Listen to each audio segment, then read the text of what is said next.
Cook, you're always so eager to get carried away, aren't you? Miranda sneered. For a family that's not rich, maybe you shouldn't be enjoying this trip on my husband's money.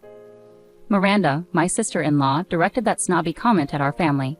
We were all in Hawaii on vacation, including her. Why would she say something so rude? My brother, who's a doctor, planned this trip, and she shouldn't complain given his generosity. But even though she annoys me, I can't say anything back because she's my sister-in-law. I was thinking about how to lighten the mood when suddenly, paft hada haga haga. My mom's laughter completely changed the atmosphere. My name is Elisa, and I'm 20 years old. I'm an ordinary college student at a private university's school of education.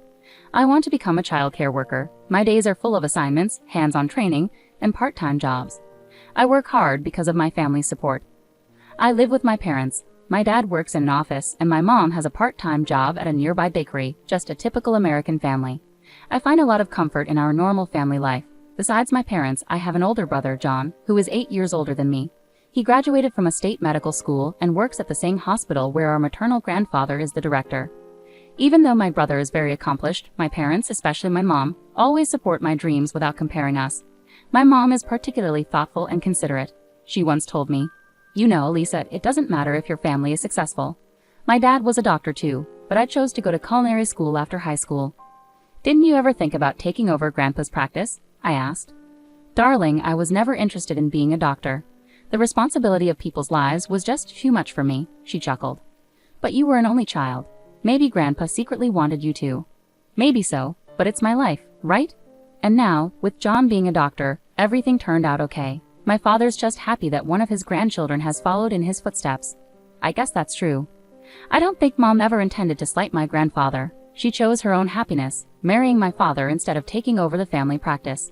Now that John's a doctor and works at Grandpa's hospital, there's no worry about his successor. It makes me realize that my mom has been through a lot. Because of her experiences, she's very supportive of me. Normally, with a brother who's a doctor, there might be expectations on me. But my mom never expects anything specific from me, nor has she ever abandoned me. She just believes in letting me be me and John be John. My dad feels the same way. When I told him I wanted to become a childcare worker, he didn't hesitate and just said, "Give it your best shot."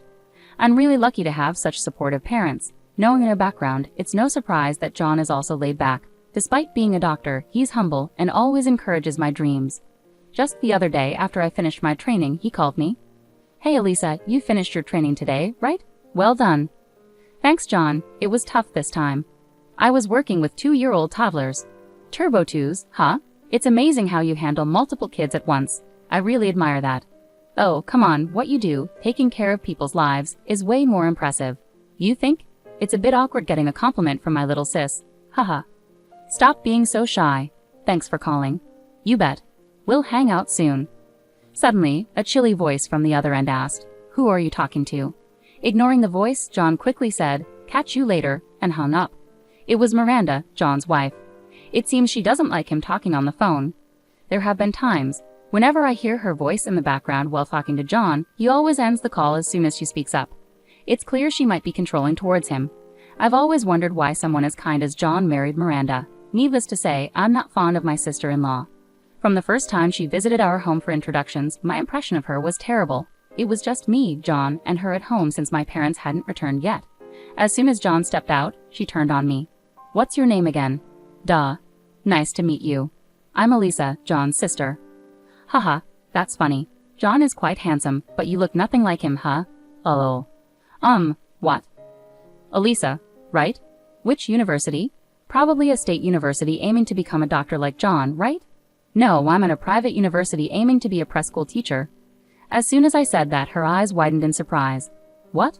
A preschool teacher?" she exclaimed, covering her mouth with her hand. "Wow, I'm shocked. How does the sister of a doctor end up wanting to be a preschool teacher?" "Oh. What do you mean by that?" "Just what I said. Oh. Your parents must feel sorry. They have a brilliant son, and then there's you, wanting to be a preschool teacher. Lol. That's not true. My parents fully support my dream." "Seriously? Do you really think they're supporting you?" "No way, right?" "Oh, do they just have low expectations for you?" "As long as they have brilliant John, that's all that matters to them." "Oh. That's not true." She said these hurtful things casually, leaving me at a loss for words. When John returned to the living room, she switched back to her cold demeanor towards him.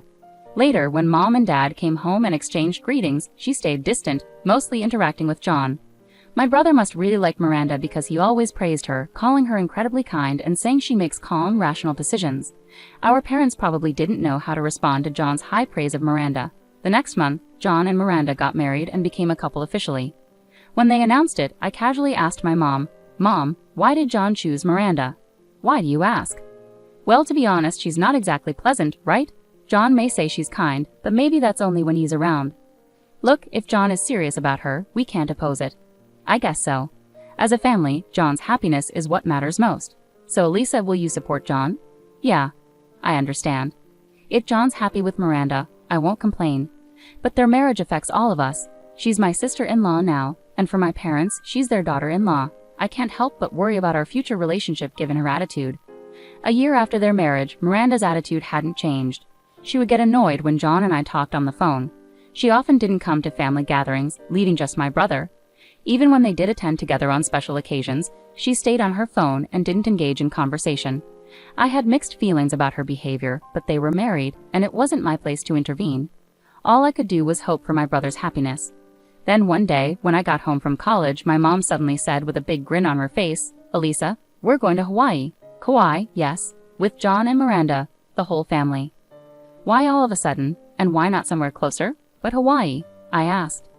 "Well, it turns out John suggested this trip," she explained. "John did?" According to Mom, John wanted to make up for not spending enough time with the family in the past.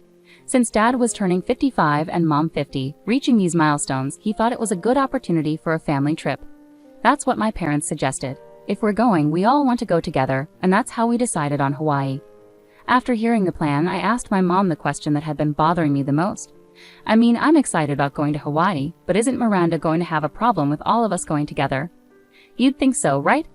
But she surprisingly seemed on board with it, saying, "I'd love to go to Hawaii." "Really? Miranda has always wanted to visit Hawaii, so since she's on board, let's all enjoy it together, right?"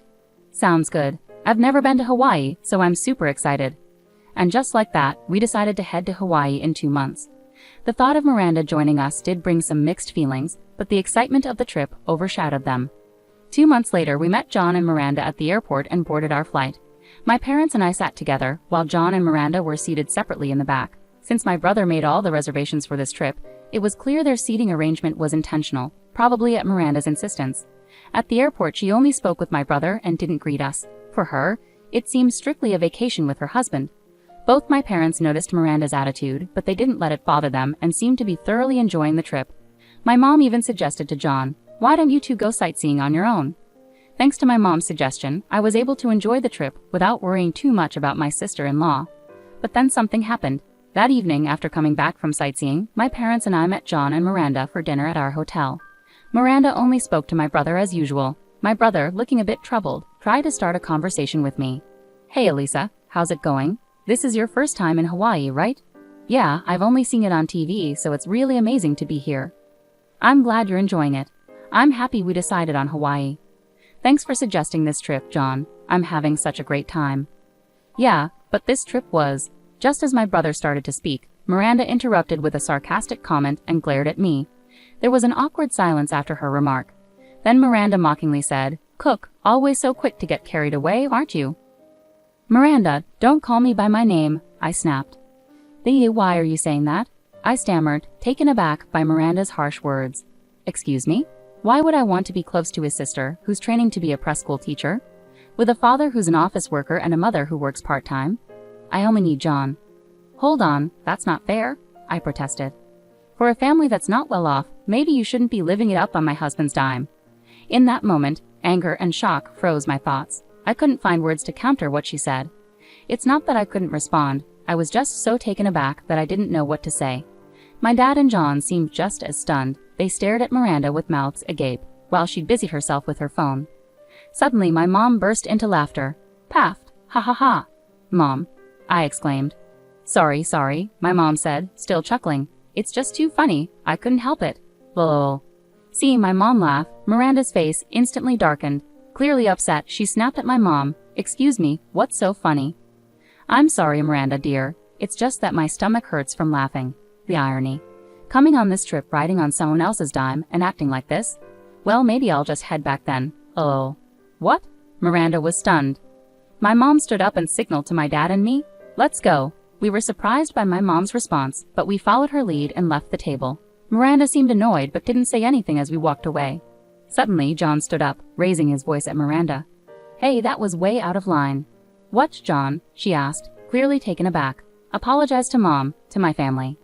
I had never seen this side of John before. He was always at Miranda's beck and call, but now he was furious. Miranda appeared rattled and tense. Hold on, John, what's gotten into you? You've always had my back.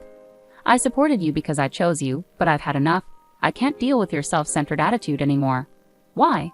Why all of a sudden? It's clear that this trip happened because of Mom. I had planned to cover everything, but Mom ended up paying for everyone, including us. No way. Your mom did that? I was surprised by this revelation. John had claimed to be covering the expenses, but apparently Mom had secretly paid for everything and told John to keep it quiet. Even Dad, who was usually in the loop, believed John was footing the bill and was equally shocked. Miranda, speechless, listened as John delivered his final blow. Thanks to the mom you always mocked, I got the job at the hospital, which supports us all. Don't you understand? What do you mean? Why bring your mom into this? Have you forgotten already? The head of the hospital where I work is my mom's dad. No, you're lying. I knew it. I always felt you weren't interested in my family. You never really listened, did you? You just wanted to marry a doctor like me, didn't you?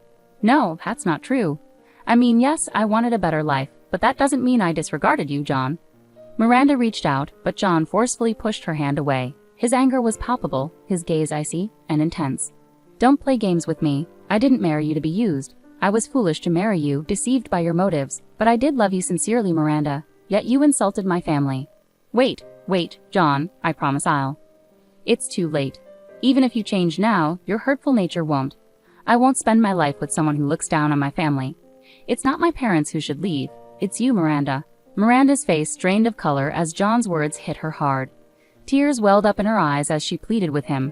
Please wait, John. I'm begging you. Forgive me. I'll do anything. But John's expression remained cold and unmoved.